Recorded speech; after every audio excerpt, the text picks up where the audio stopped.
The woman who gave birth to me looked me straight in the eye and said, "Don't expect money. I didn't want you then, and I don't want you now."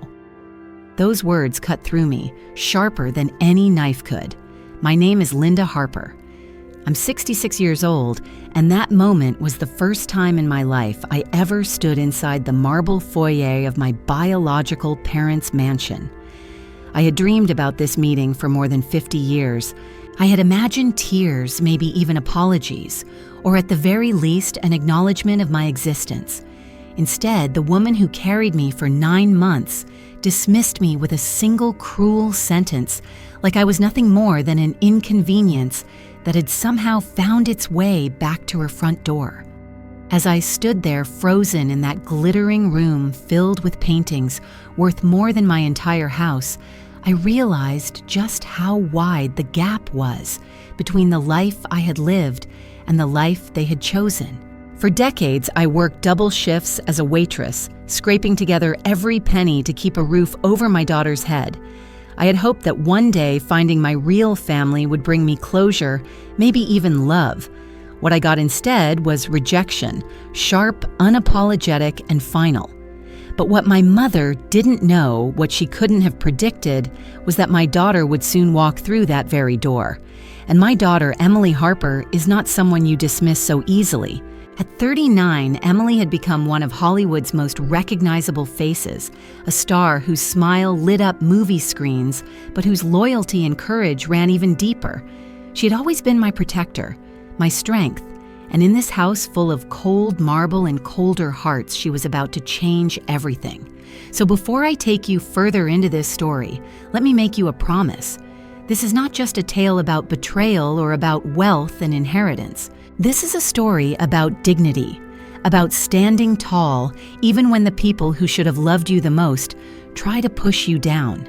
It is about a daughter who refuses to let her mother be humiliated, and about a woman who discovers that family is not defined by bloodlines or bank accounts, but by the people who choose to stand by you.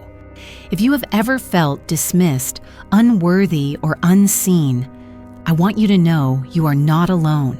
Stay with me because what happened in that mansion will stay with me forever, and it just might touch something deep inside your heart too. I grew up at St. Mary's Home for Children, a place where the walls echoed with prayers and lullabies from nuns who did their best with what little they had.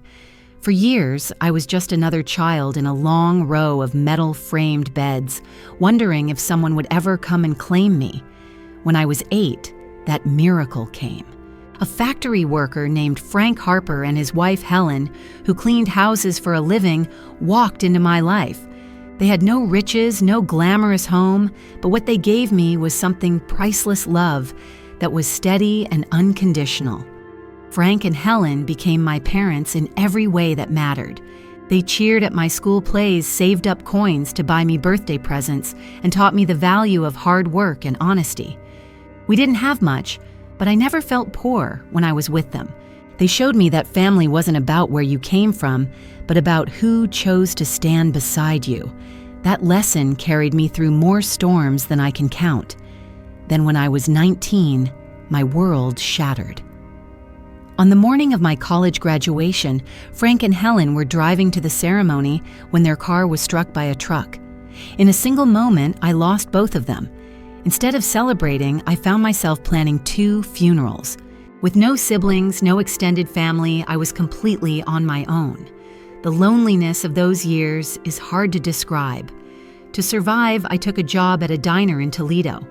At first, it was just to pay the bills, but days turned into decades. I poured coffee-balanced trays and smiled through aching feet for 30 long years. My one source of strength, my one reason to keep pushing forward was my daughter Emily. She was my everything. I raised her on tips and night shifts, watching her go from community theater to Broadway auditions, and finally to the Hollywood big screen. Each time her name lit up in movie credits, I felt like the years of sacrifice had been worth it. Still deep down, there was an emptiness. I didn't know where I came from.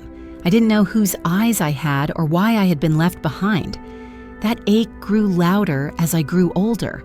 So 3 months before stepping into that marble mansion, I took a DNA test. The results shook me to my core. My biological parents weren't nameless strangers lost to time. They were Charles and Margaret Whitmore, real estate moguls worth billions. I felt everything at once: anger that they had thrown me away, curiosity about the people whose blood ran in my veins, and in some fragile corner of my heart, hope. Maybe they had reasons. Maybe they regretted it. Maybe, just maybe, I would finally get the answers that had haunted me for 66 years. I wasn't looking for money. I wasn't looking for a new life of luxury. I only wanted one thing: the truth. Why did they give me up? When I arrived at the Whitmore estate in Napa Valley, it was like stepping into another world. The iron gates swung open after I'd shown my ID to the camera, and I drove slowly up a gravel driveway lined with manicured gardens that looked like they belonged in a magazine. The mansion itself rose before me in gleaming stone and glass, the kind of place that seemed designed to remind visitors of their own smallness.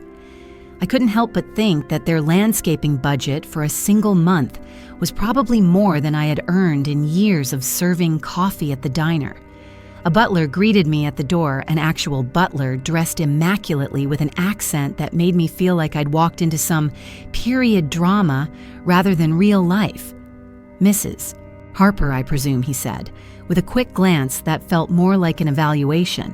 His eyes seemed to ask, "What business do you have here?"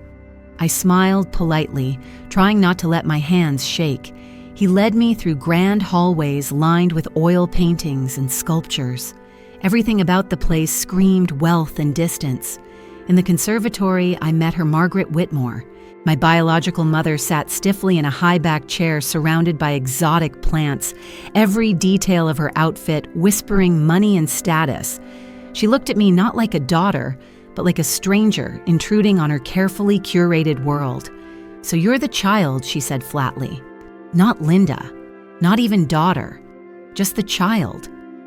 The words stung, but I forced myself to sit tall. I introduced myself, trying to hold on to dignity. Margaret waved dismissively. "Names can be changed. DNA, unfortunately, cannot." She studied me as if she were examining a problem she had no intention of solving.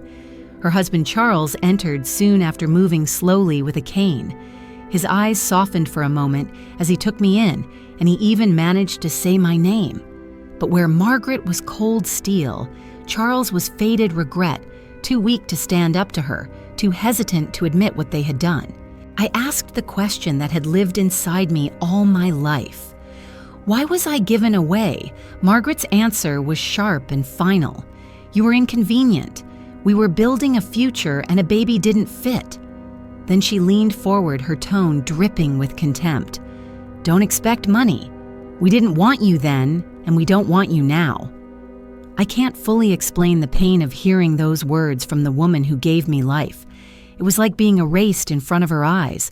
I stood slowly smoothing down my dress, trying to summon grace when all I wanted to do was collapse. And then, just as I turned to leave, the door opened. Emily walked in.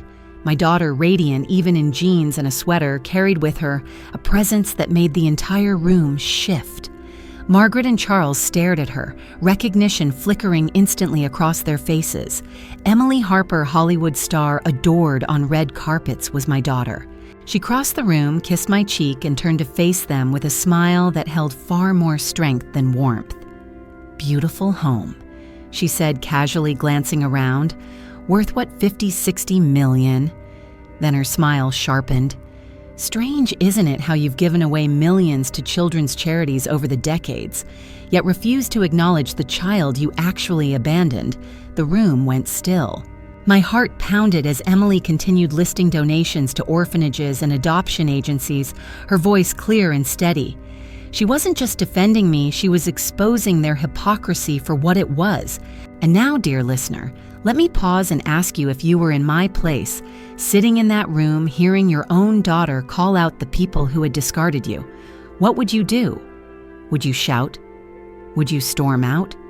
Or would you stay seated, head high, refusing to let them see you break? Leave your thoughts in the comments, I want to know. ChatGPT Jun Noi.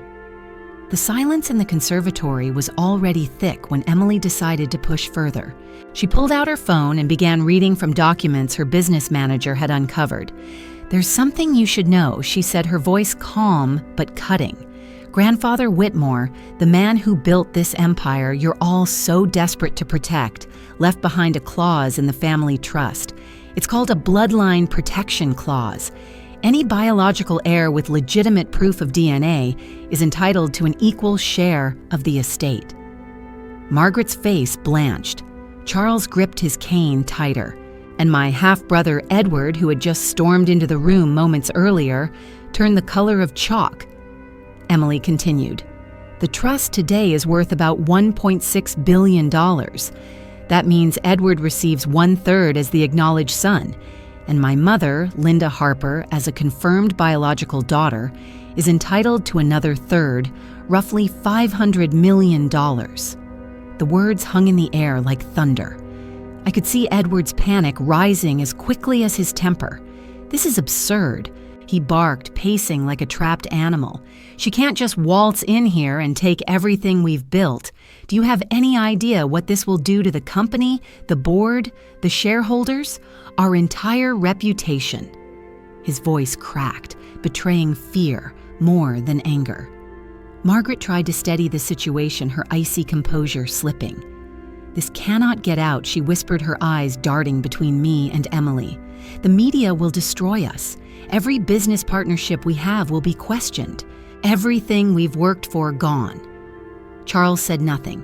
He simply looked down at his hands as if the truth of his father's foresight weighed too heavily for him to meet my eyes. For the first time, I realized he wasn't just weak, he was haunted. And there I was, a woman who had spent her life serving coffee and pie, suddenly faced with a choice that could alter the destiny of one of America's wealthiest families. I thought of the years I had struggled alone, of nights counting pennies, of the birthdays I nearly missed because I was stuck working late shifts. $500 million could have erased all of that pain. It could have given me comfort for the rest of my days, but money had never been what I came here for. I stood slowly, feeling the weight of every eye on me. "I'm not taking a cent for myself," I said firmly. Edward nearly choked. "What, I don't want your fortune. I never did. But I will use what's rightfully mine for something good." My voice grew steadier as the decision formed into words. "I want to establish a foundation in honor of Frank and Helen Harper, my true parents. The Frank and Helen Harper Foundation will help children in foster care find permanent, loving homes. That's where my share of the inheritance will go." The room froze. Margaret's lips parted in shock. Edward stared at me as though I had lost my mind. Even Charles finally lifted his head, his expression a mix of disbelief and something else, respect maybe. I felt an odd calm wash over me. For the first time in this entire confrontation, I wasn't reacting to them. I was choosing my own path. From the diner waitress, nobody they had dismissed, to the woman now deciding the fate of $500 million, I had become someone they could neither ignore nor control. Emily reached for my hand, her grip strong and proud. "That's my mom," she said softly, but loud enough for them to hear.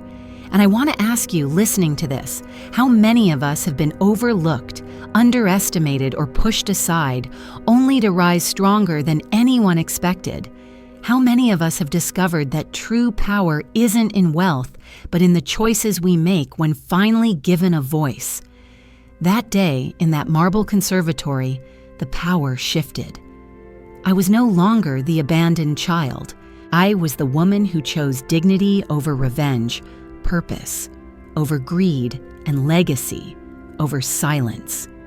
Before I left that mansion, Margaret handed me something small, her hands trembling. It was a faded photograph, yellowed with time, the only picture of me as a newborn in the hospital. Holding it, I felt a swirl of emotions. It didn't erase the pain or undo the years of silence, but it was proof that I had been real to them once. And it reminded me of something every child deserves: the right to know where they came from. As I look back, here's what I carry with me. Money does not define your worth. You can live without it, but you cannot live without dignity. Family is not just blood or shared DNA. It's the people who choose to stand with you day after day through joy and hardship. And forgiveness, though difficult, is not about excusing the past. It's about freeing yourself to move forward without carrying the heavy chains of bitterness. I know many women listening today, especially those of us over 45, have sacrificed so much. Some of us have been overlooked, dismissed, or made to feel small in our own families. This story is a reminder you are not meant to be used up or taken for granted. You are worthy of love, respect, and a place where your voice matters. Thank you for walking through this journey with me. If you have ever faced something similar, I invite you to share your own story in the comments below. Don't forget to subscribe to Real Her Stories, hit like, and share this video so other women know they are not alone. I'll see you in the next story.